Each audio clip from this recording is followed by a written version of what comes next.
ශ්‍රී ජයවර්ධනපුර කෝට්ටේ මහනගර සභාව පිහිටුවා ඇති ගොඩනැගිල්ල කඩා ඉවත් කිරීමට නගරාධිපතිවරයා කටයුතු කරන බවට එහි විපක්ෂ නායක සුගත් අප්පුහාමි මහතා චෝදනා කරයි.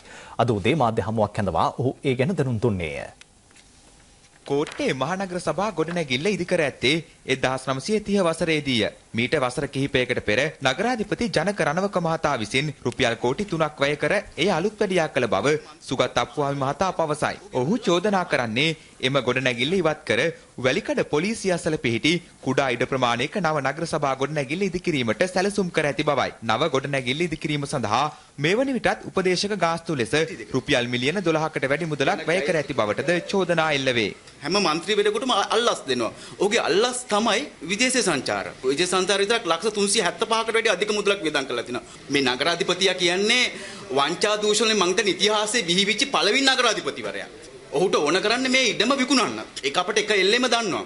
ගොඩනැගිල්ල කැඩුවොත් එහෙම කඩන්න ඒගොල්ලන්ට පුළුවන් වෙන්නේ අපේ මිනිහ උඩින් තමයි.